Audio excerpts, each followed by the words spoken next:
പിതാവിൻ്റെയും പുത്രൻ്റെയും പരിശുദ്ധാത്മാവിൻ്റെയും നാമത്തിൽ ആമേൻ. എൻ്റെ പ്രിയപ്പെട്ടവരെ, ഇന്ന് ഫെബ്രുവരി 24 ചൊവ്വാഴ്ച. അമ്മേ പരിശുദ്ധ അമ്മേ, അമ്മേ പരിശുദ്ധമേ, ദൈവമാതാവേ, കൃപാസനത്തിലൂടെ ഞങ്ങളുടെ ദേശത്തിനും അമ്മ മധ്യസ്ഥം തേടി തന്ന എല്ലാ അനുഗ്രഹങ്ങൾക്കും കൃപകൾക്കും ഞങ്ങളിപ്പോൾ ഹൃദയം നിറഞ്ഞ നന്ദി പറയുന്നു. അമ്മേ പരിശുദ്ധമേ, ദൈവമാതാവേ, 2004 ഡിസംബർ 7 ഉച്ചകഴിഞ്ഞ് 2:30 കൃപാസനത്തിൽ സംഭവിച്ച അമ്മയുടെ പ്രത്യക്ഷപ്പെടലിനെ കുറിച്ച് തിരുസഭയ്ക്ക് സമർപ്പിച്ചിരിക്കുന്ന പഠനരേഖകളുടെ സഭാത്മകമായ പഠനം ആരംഭിക്കുവാൻ ഞങ്ങൾ പ്രാർത്ഥിക്കുന്നു. അമ്മേ പരിശുദ്ധമേ, ഭൂസ്വർലോകങ്ങളുടെ രാജ്ഞിയായ അങ്ങേയ്ക്ക് ഭൗമസംരക്ഷണത്തിനായി പ്രപഞ്ചപ്രകൃതിയെ തന്നെ തിരുസഭ പ്രതിഷ്ഠിക്കുവാൻ ഈ പ്രത്യക്ഷീകരണം വഴി ഇടയാക്കണമേ. പരിശുദ്ധമേ, ജപമാല മാതാവേ, സകല കൃപാസനം പ്രാർത്ഥനയോടും ചേർത്ത് ഞങ്ങളിപ്പോൾ പ്രാർത്ഥിക്കുന്ന ഈ കുടുംബത്തിന്റെ പ്രത്യേക നിയോഗം പറ മക്കളെ.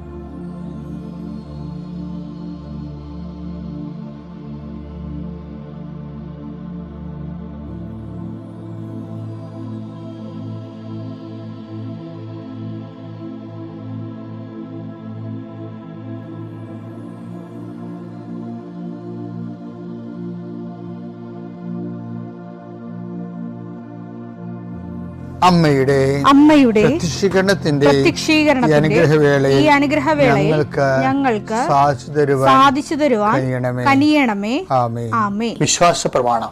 സർവശക്തനായ പിതാവും ആകാശത്തിന്റെയും ഭൂമിയുടെയും സൃഷ്ടാവുമായ ദൈവത്തിൽ ഞാൻ വിശ്വസിക്കുന്നു. അവിടുത്തെ ഏകപുത്രനും ഞങ്ങളുടെ കർത്താവുമായ ഈശോ മിശിഹായിലും ഞാൻ വിശ്വസിക്കുന്നു. ഈ പുത്രൻ പരിശുദ്ധാത്മാവിനാൽ ഗർഭസ്ഥനായി കന്യകാമറിയത്തിൽ നിന്ന് പിറന്ന് പൊന്തിയോസ് പീലാത്തോസിന്റെ കാലത്ത് പീഡകൾ സഹിച്ച് കുരിശിൽ തറയ്ക്കപ്പെട്ട് മരിച്ച് അടക്കപ്പെട്ട് പാതാളങ്ങളിൽ ഇറങ്ങി മരിച്ചവരുടെ ഇടയിൽ നിന്ന് 3-ാം നാൾ ഉയർത്ത് സ്വർഗത്തിലേക്ക് എഴുന്നള്ളി സർവശക്തിയുള്ള പിതാവായ ദൈവത്തിന്റെ വലതുഭാഗത്തിരിക്കുന്നു. അവിടെ നിന്ന് ജീവിക്കുന്നവരെയും മരിച്ചവരെയും വിധിക്കുവാൻ വരുമെന്നും ഞാൻ വിശ്വസിക്കുന്നു. പരിശുദ്ധാത്മാവിലും ഞാൻ വിശ്വസിക്കുന്നു. വിശുദ്ധ കത്തോലിക്കാ സഭയിലും പുണ്യവാന്മാരുടെ ഐക്യത്തിലും പാപങ്ങളുടെ മോചനത്തിലും ശരീരത്തിന്റെ ഉയർപ്പിലും നിത്യമായ ജീവിതത്തിലും ഞാൻ വിശ്വസിക്കുന്നു. ആമേൻ. സ്വർഗ്ഗസ്ഥനായ ഞങ്ങളുടെ പിതാവേ, അങ്ങയുടെ നാമം പൂജിതമാകണമേ. അങ്ങയുടെ രാജ്യം വരണമേ. അങ്ങയുടെ തിരുമനസ് സ്വർഗത്തിലെ പോലെ ഭൂമിയിലും ആകണമേ.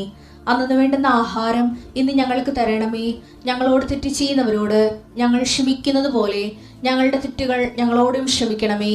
ഞങ്ങളെ പ്രലോഭനത്തിൽ ഉൾപ്പെടുത്തരുതേ, തിന്മയിൽ ഞങ്ങൾ രക്ഷിക്കണമേ. ആമേൻ. നന്മ നിറഞ്ഞ മറിയമേ, സ്വസ്തി. കർത്താവ് അങ്ങയുടെ കൂടെ സ്ത്രീകളിൽ അങ്ങ് അനുഗ്രഹിക്കപ്പെട്ടവളാകുന്നു. അങ്ങയുടെ ഉദരത്തിൻ ഫലമായി ഈശോ അനുഗ്രഹിക്കപ്പെട്ടവനാകുന്നു. പരിശുദ്ധ മറിയമേ, തമ്പുരാന്റെ അമ്മേ, പാപികളായ ഞങ്ങൾക്ക് വേണ്ടി ഇപ്പോഴും ഞങ്ങളുടെ മരണസമയത്തും തമ്പുരാനോട് അപേക്ഷിക്കണമേ. ആമേൻ. എൻ്റെ കർത്താവേ, നിന്റെ ഉന്നതമായ നാമത്തിന് സ്വസ്ഥം ചെയ്യുന്നു. കർത്താവ്, രേഖകളെ സംബന്ധിച്ച് പ്രാർത്ഥിക്കണേ ചെയ്യേ. രേഖകൾ കയ്യിലില്ലെങ്കിൽ പോലും മനസ്സുകൊണ്ട് നിങ്ങൾ ആ രേഖകൾ നിങ്ങളുടെ കയ്യിൽ ഓർക്കുക.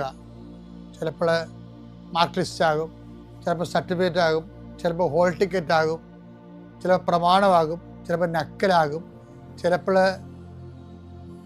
പറമ്പ് തരം മാറ്റാനുള്ള അപേക്ഷയാകും, ചിലപ്പോൾ നിങ്ങൾക്ക് വീടിന് നമ്പർ കിട്ടാൻ വേണ്ടിയുള്ള പ്രയാസത്തിൻ്റെ അതിനുള്ള അപേക്ഷ. എല്ലാം മനസ്സുകൊണ്ട് ഓർക്കുക. ആ രേഖകൾ ലഭിക്കാൻ ആവശ്യമായ രേഖകൾ വിസയുടെ രേഖകളാകാം, അല്ലെങ്കിൽ ഇൻ്റർവ്യൂവിൻ്റെ രേഖകളാകാം, അല്ലെങ്കിൽ വിസ ഇൻ്റർവ്യൂ ആകാം. എല്ലാം രേഖകൾ മനസ്സിൽ ഓർക്കുക. നിങ്ങളുടെ ഫയലിലുള്ള മുഴുവൻ രേഖകൾ നിങ്ങൾ ആരെങ്കിലും പ്രൊഡ്യൂസ് ചെയ്യാൻ വില്ലേജ് ഓഫീസർ തൊട്ട് കളക്ടർ വരെ മന്ത്രി വരെ നിങ്ങളുടെ ഓരോരോ കമ്പനികളിൽ CEO വരെ ബോസ് വരെ സമർപ്പിക്കാനുള്ള എല്ലാ രേഖകളും മനസ്സിൽ സൂക്ഷിക്കുക.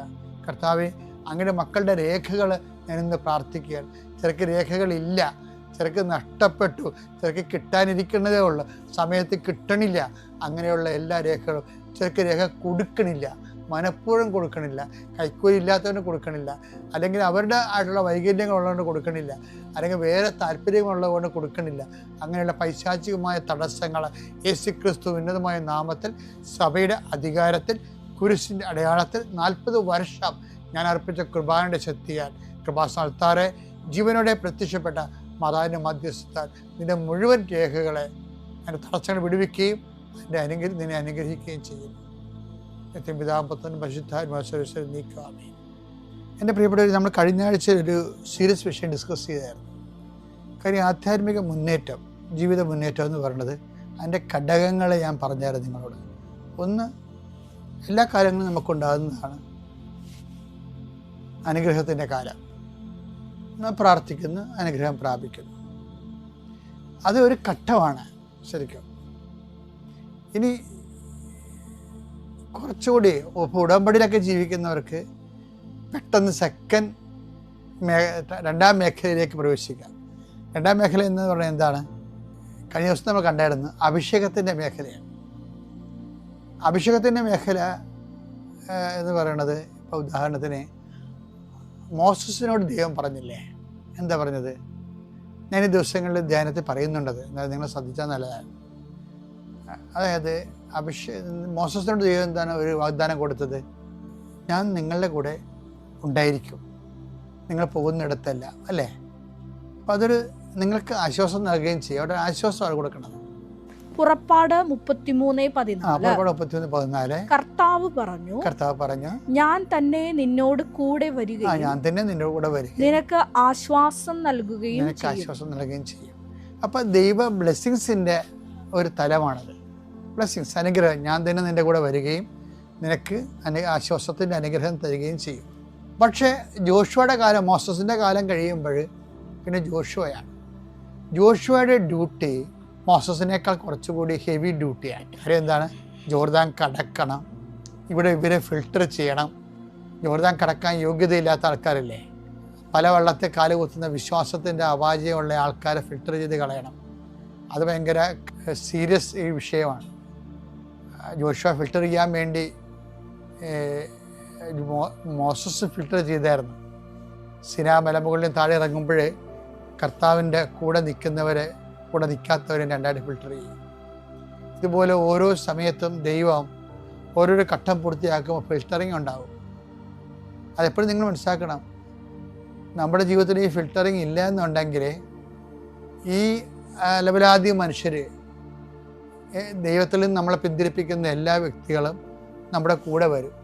വാഗ്ദാനം പ്രാപിക്കാൻ പറ്റാത്ത അവസ്ഥയാക്കി അവരുടെ വർത്തമാനങ്ങൾ നമ്മളെ പിന്തിരിപ്പിച്ച് കളയും. അതുകൊണ്ട് മോസസ് പറയണം, അങ്ങനെ പിന്തിരിപ്പന്മാർ നോക്കിയിട്ട് ജോഷുവ പറയുന്നൊരു വാക്കുണ്ട്, നദിക്കക്കരെ നിങ്ങളുടെ പിതാക്കന്മാർ ആചരിച്ച വിഗ്രഹങ്ങളിലേക്ക് നിങ്ങൾക്ക് തിരിച്ചു പോകാം. എല്ലാവരും പോയാലും കുഴപ്പമൊന്നുമില്ല, ഞാനും എൻ്റെ കുടുംബവും കർത്താവിനെ ആരാധിക്കും. അത് കേൾക്കുമ്പോൾ തന്നെ നമുക്ക് അഭിഷേകം ഉണ്ടാകും. നിലപാടാണത്. ജോഷുവ 24:15 കർത്താവിനെ സേവിക്കുന്നതിന് മനസ്സില്ലെങ്കിൽ നദിക്കക്കരെ നിങ്ങളുടെ പിതാക്കന്മാർ സേവിച്ച ദേവന്മാരെയോ നിങ്ങൾ വസിക്കുന്ന നാട്ടിലെ അമോര്യരുടെ ദേവന്മാരെയോ ആരെയാണ് സേവിക്കുക ഇന്നു തന്നെ തീരുമാനിക്കുക. ഞാനും എൻ്റെ കുടുംബവും കർത്താവിനെ സേവിക്കും. ഫിൽട്ടറിംഗ് ആണിത്. മോസസ് ഇങ്ങനെ ഫിൽട്ടറിംഗ് നടത്താതെ മുന്നോട്ട് പോകാൻ പറ്റത്തില്ല. ആധ്യാത്മിക ജീവിതം തന്നെ ഇതുപോലെ ഹരിച്ചരിച്ചാണ് പോണത്. പല താല്പര്യങ്ങളും നമുക്കുണ്ടാകും, ദൈവത്തിന് നിരക്കാത്തതാകും. ചിലപ്പോൾ നമ്മൾ വെറുത്തുപേക്ഷിക്കേണ്ടി വരും. മുൻപുകാലത്തിൻ്റെ ഏറ്റവും വലിയ ചൈതന്യം അതാണ്. ദൈവത്തിന് നിരക്കാത്തതിനെ വെറുത്തുപേക്ഷിക്കണം. അപ്പം ദൈവത്തിന് നിരക്കാത്ത വ്യക്തികളുണ്ടാകും, ദൈവത്തിന് നിരക്കാത്ത ജീവിത രീതിക്കാരുണ്ടാകും, ദൈവത്തിന് നിരക്കാത്ത പെരുമാറ്റ ദോഷങ്ങളുണ്ടാകും. ഇവയെ വിടണം. നദിക്കക്കരെ നിങ്ങളുടെ പിതാക്കന്മാർ വലിയ കാര്യമെന്ന് കരുതി ആചരിച്ചതിനെ, അതാണ് നിങ്ങൾക്ക് അതോ അങ്ങനെ തന്നെ ജീവിക്കാൻ ഉദ്ദേശമെങ്കിൽ നിങ്ങൾ നിങ്ങളുടെ വഴിക്ക് പോവുക. ഞാനും എൻ്റെ കുടുംബവും കർത്താവിനെ സേവിക്കും. വാഗ്ദാന നാട്ടിലേക്ക് എത്തുന്നതിന് ജോഷുവാനെ സഹായിച്ച ഒരുപക്ഷെ ഏറ്റവും ശക്തമായൊരു നിലപാടാണ്. മുൻപ് കാലത്ത് വാഗ്ദാന നാട്ടിലേക്ക് നമ്മൾ എത്തുകയാണ്. അപ്പോൾ ദൈവം തിരക്കാത്തതിൽ ഉപേക്ഷിക്കാനുള്ള ധൈര്യം വേണം. ആ ധൈര്യത്തിനാണ് ജോഷുവയുടെ കർത്താവ് പറയുന്നത്, ധൈര്യം വേണം കേട്ടോ, ഐ വിൽ ഗീവ് ഇറ്റ്. ശക്തനും ധീരനുമായിരിക്കുക. അതാണ് ആയിരിക്കുക എന്ന് പറയുമ്പോൾ ഇറ്റ് ഈസ് ഗീവൺ. അതിനർത്ഥം ജോഷുവ 1:9 എടുത്തു, ശക്തനും ധീരനുമായിരിക്കണമെന്ന്. ശക്തനും ധീരനുമായിരിക്കണമെന്ന്. ഭയപ്പെടുകയോ പരിഭ്രമിക്കുകയോ ചെയ്യരുതെന്നും. ഇങ്ങനെ പല വിഷയങ്ങളുണ്ടാകുമ്പോൾ ഒറ്റപ്പെട്ട് പോവില്ല. അപ്പം ഭയപ്പെടുമല്ലോ, പരിഭ്രമിക്കുമല്ലോ. പരിഭ്രമിക്കുക ചെയ്യരുതെന്നും നിന്നോട് ഞാൻ കൽപ്പിച്ചിട്ടില്ലയോ? നിന്റെ ദൈവമായ കർത്താവ് നീ പോകുന്നിടത്തെല്ലാം നിന്നോട് കൂടെ ഉണ്ടായിരിക്കും. വേറെവർ യു ഗോ, നീ കാട്ടിൽ പോയാലും കടലിൽ പോയാലും ഞാൻ നിന്നെ കൈവിടാതെ കൂടെ നിൽക്കും. അപ്പം ദൈവത്തിനെ ഒപ്പിച്ച് ജീവിച്ചാൽ ദൈവത്തിൻ്റെ സാന്നിധ്യം എല്ലായിടത്തും സംരഭ്യമാകും. നോൻപ് കാലം ദൈവത്തിന് നിരക്കാത്ത വ്യക്തികളെയും വിഷയങ്ങളെയും ഗുഡ് ബൈ പറഞ്ഞുകൊണ്ട് ദൈവത്തോട് പക്ഷം ചേരുന്നത്, അവർക്കാണ് ദൈവം ജോഷുവയെ പോലെ ധൈര്യവും ശക്തിയും നൽകുന്നത്. ആ ശക്തി എൻ്റെ സഹോദരന് ലഭിക്കട്ടെ.